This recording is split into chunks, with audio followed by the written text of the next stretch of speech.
ఏదో చెప్తానని ఇక్కడికి తీసుకొచ్చావు, ఏంటి విషయం?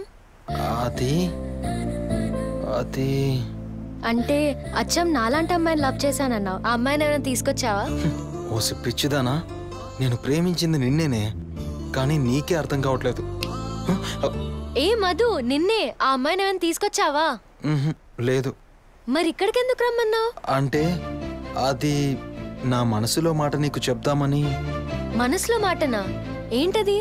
చెప్పడం కంటే చూపిస్తేనే అర్థమవుతుంది, రా.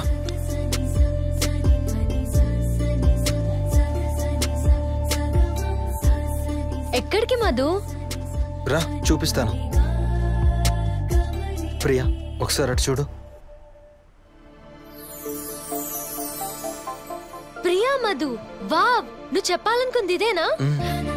నువ్వు ప్రేమించిన అమ్మాయి అచ్చం నాలాగే ఉంటుందన్నావు, పేరు కూడా నా పేరేనా? సూపర్. ప్రియా, ఇక డైరెక్ట్ గా చెప్తాను విను.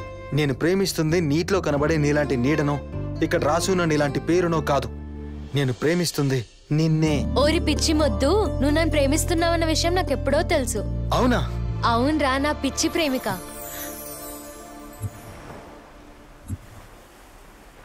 అమ్ములు, ఈ ప్రశాంతమైన సముద్ర తీరాన మనం ఇలా ఒంటరిగా ఉంటే నీకేమనిపిస్తుంది? ఏం లేదురా బాయ్, నీతో గొడవ పడాలనిపిస్తుంది. ఏంటి అమ్ములు, ఎప్పుడు గొడవేనా? నాతో ప్రేమగా ఉండొచ్చు కదా.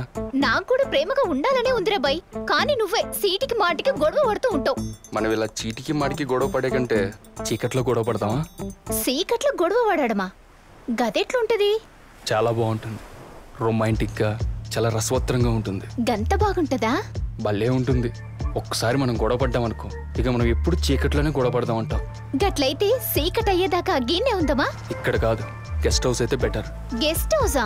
అవును, మనం ఫస్ట్ టైం గొడవ పడుతున్నాం కదా, అందుకే రూమ్లో అయితే కంఫర్టబుల్గా ఉంటుంది. రేపు నైట్ గొడవ పడదాం. రేపు నైటా? ఈ రోజు కాదా? రేపు స్పెషల్ డే, అందుకే మన గొడవకి రేపు నైట్ ముహూర్తం ఫిక్స్ చేశా. రేపేంద్ర బై స్పెషల్? సస్పెన్స్, నువ్వే చూస్తావుగా. ఓ అవునా?